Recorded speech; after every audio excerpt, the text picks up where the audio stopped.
Saudara, KPK menggelar program penguatan anti korupsi untuk penyelenggara berintegritas atau PAKU Integritas yang melibatkan pasangan calon presiden dan wakil presiden peserta Pilpres 2024. Masing-masing kandidat menyampaikan gagasan anti korupsi di KPK pada Rabu malam.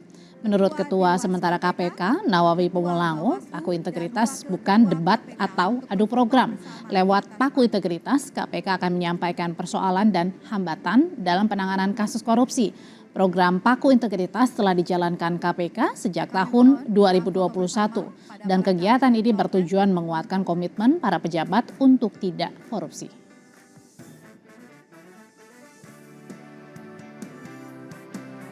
Ketua KPK, Ketua Dewan. Capres nomor urut 1 Anies Baswedan berjanji mengembalikan kepercayaan publik bahwa KPK mampu dan punya kekuatan menindak pelanggaran korupsi.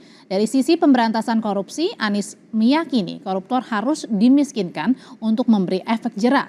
Karenanya rancangan undang-undang perampasan aset wajib dirampungkan. Kami melihat perlunya kita menuntaskan undang-undang atau RUU perampasan aset. Koruptor harus dimiskinkan, tidak ada pilihan lain. Ini adalah hukuman yang harus diberikan. Yang berikutnya adalah kami ingin mendorong konsep illicit enrichment dan trading in influence sesuai dengan UNCAC yang harapannya nanti akan menjadi arus utama dalam pemberantasan korupsi. Lalu yang tidak kalah penting, kami berencana untuk mendorong pengesahan RUU pendanaan politik.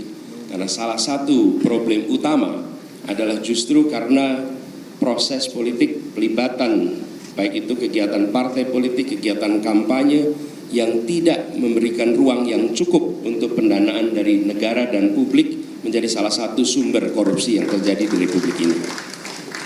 Kemudian kita berencana untuk memberikan hadiah yang layak bagi pemburu koruptor, sehingga yang memburu koruptor bukan hanya aparatur dari KPK, kepolisian, dan kejaksaan, tapi semua pihak yang ikut melaporkan, memburu, mereka mendapatkan reward yang setara. Capres nomor urut 2 Prabowo Subianto mendukung pemberian sanksi bagi pejabat yang tidak jujur dalam menyampaikan laporan harta kekayaan penyelenggara negara. Dan untuk mencegah perilaku korupsi, Prabowo menilai kualitas hidup para pejabat harus dijamin dan diperbaiki sehingga tidak ada lagi tindakan menyimpang yang dilakukan pejabat. Menurut pandangan saya, kita harus dengan secara realistis mengatur kualitas hidup semua pengambil keputusan yang mengendalikan roda pemerintahan, terutama yang memegang anggaran besar. Kualitas hidupnya ini harus dijamin dan diperbaiki. Ini keyakinan saya. Jadi kita perbaiki kualitas hidup, kita perbaiki, kita tingkatkan gaji-gaji semua pejabat, semua penyelenggara negara.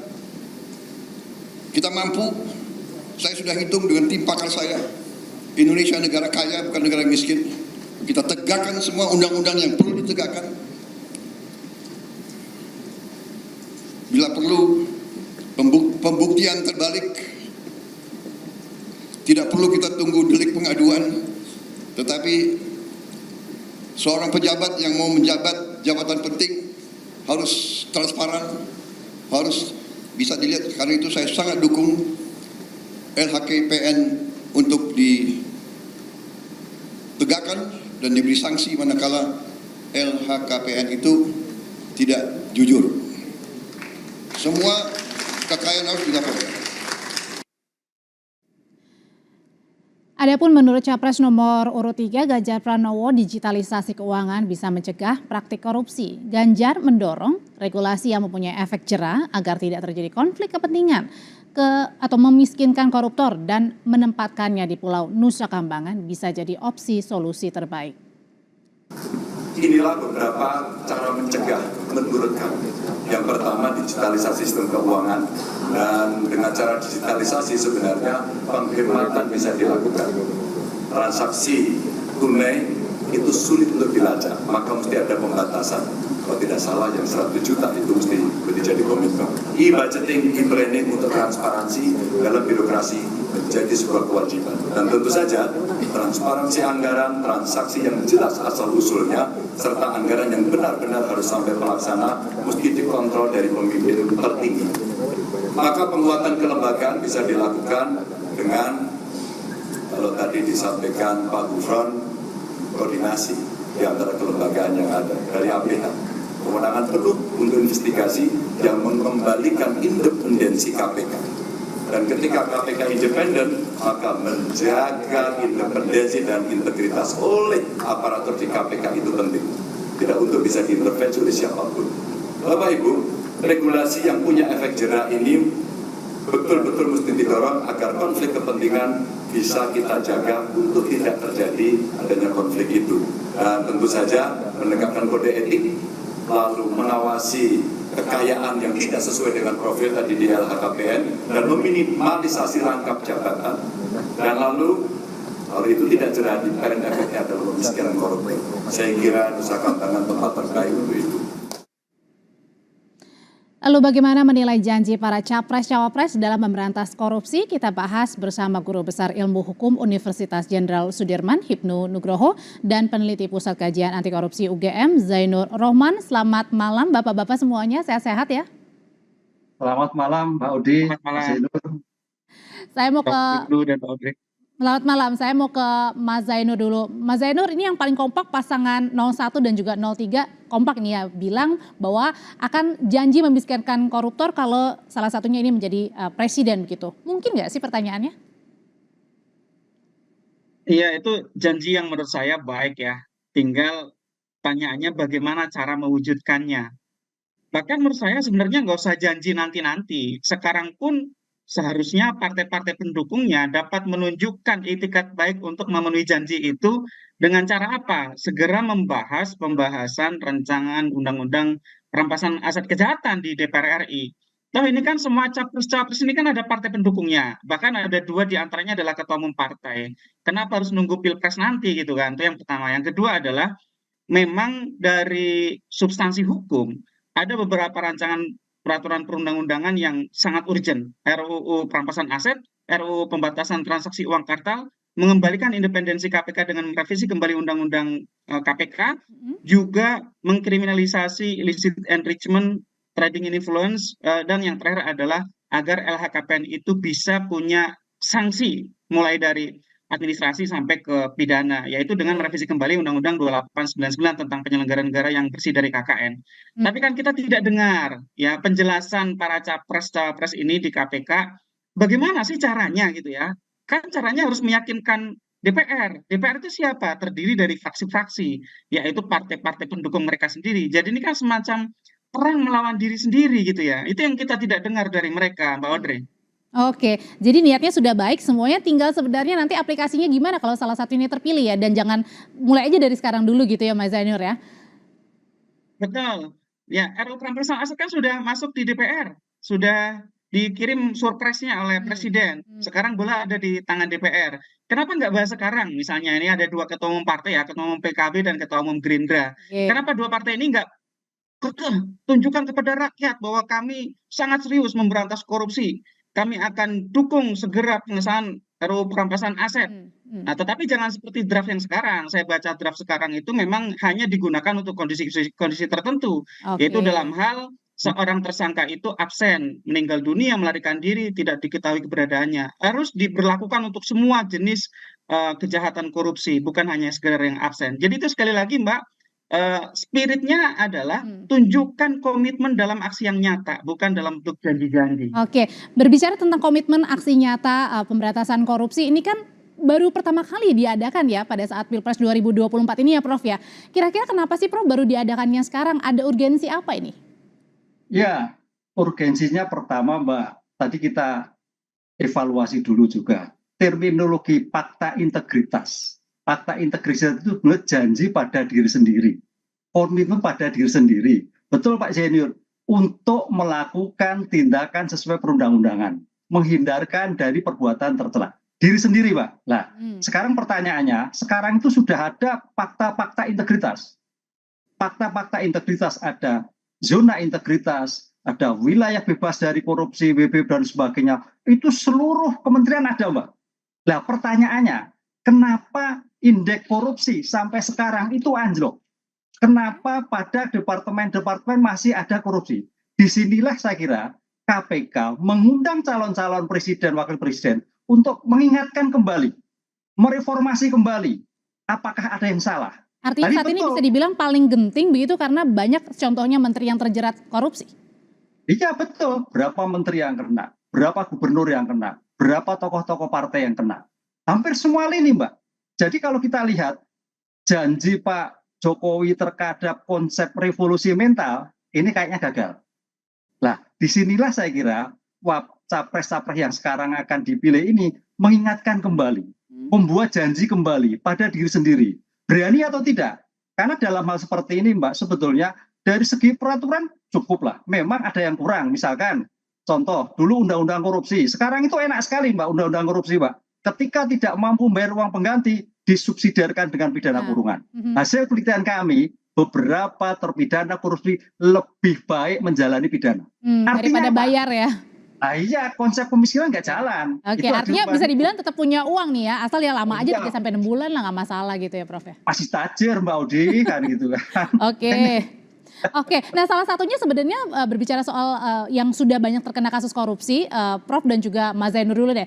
Ini kan Pak Prabowo, kemarin Capres Pak Prabowo bilang kalau naikin aja gaji pejabatnya, alias menaikkan kualitas hidup penyelenggaranya. Nah ini mungkin kalau misalnya gajinya dinaikkan, gajinya sudah naik, itu nggak akan ada lagi korupsi Mas Zainur. Mungkin nggak tuh kayak gitu?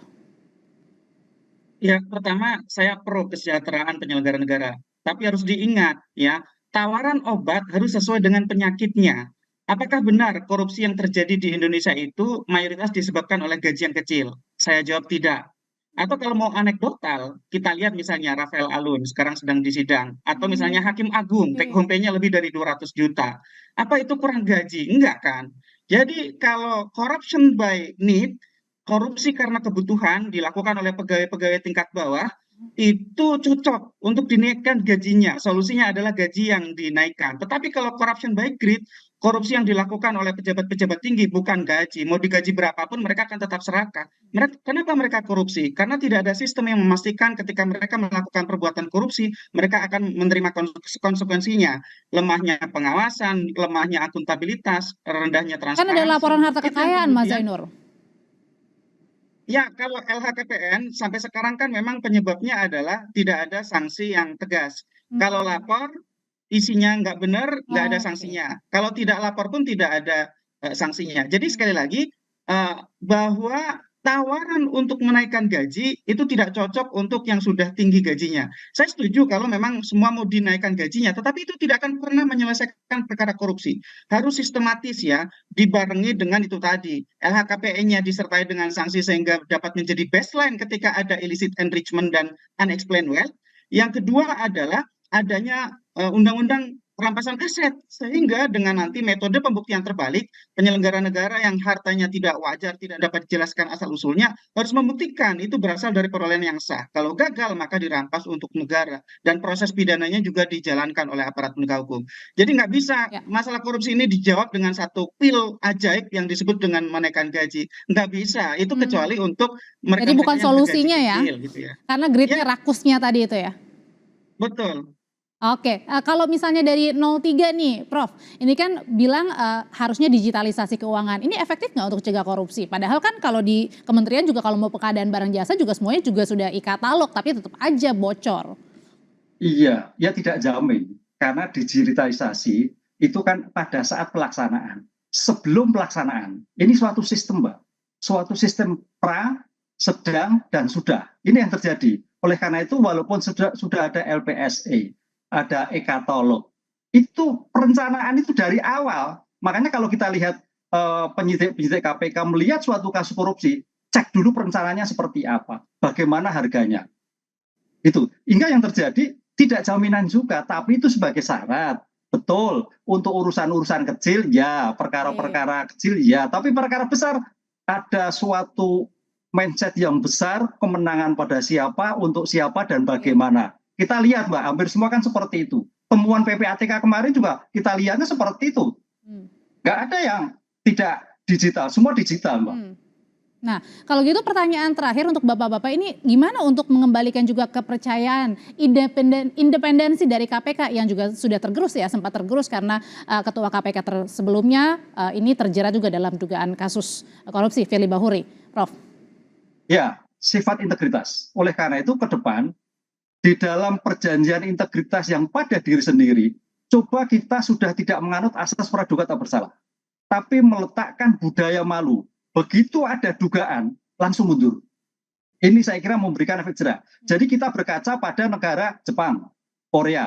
Sekarang kan tidak. Semua proses hukum dulu, kita hormati hukum. Ini nggak ketemu Mbak. Jadi banyak cara. Budaya malu ini yang agak sulit di kita itu. Sehingga malah ketawa-ketawa bertahan pada suatu proses pembuktian. Sehingga ketika budaya malu tidak ada, kita adalah krisis keteladanan dan kepemimpinan. Itu yang terjadi. Oke, kalau gitu dari Mas Zainur sendiri gimana caranya untuk juga mengembalikan independensi KPK dengan komitmen para capres ini? Ya, pertama betul, harus kembalikan independensi dengan cara revisi kembali Undang-Undang 19 2019. Keluarkan KPK dari bawah kekuasaan eksekutif. Independenkan KPK dari semua aspek, mulai dari sumber daya, kewenangan, sampai operasional. Jangan isi orang-orang KPK dari lembaga lain seperti dari Polri. Biarkan KPK rekrut sendiri penyidiknya secara independen. Yang kedua, tidak bisa hanya undang-undangnya saja, KPK-nya sendiri juga harus taubat. Dengan cara apa? Mengakui kesalahan, jangan denial seperti Alex Marwata. Akui bahwa KPK itu sedang sakit kronis gitu ya, kemudian meminta maaf kepada publik, kemudian lakukan review kelembagaan mengenai kelemahan-kelemahan yang terjadi di internal, dan berikan program-program perubahan agar tidak terulang lagi ke depan sampai Ketua KPK menjadi tersangka dan sekarang 93 pegawai sedang menghadapi proses persidangan etik karena diduga melakukan pemerasan, menerima suap dan gratifikasi di rutan KPK, Mbak. Ya, dan memang tugas berat menanti ya untuk Presiden terpilih 2024. Terima kasih Prof. Hipnu, terima kasih Mas Zainur, sehat selalu semuanya Bapak-Bapak.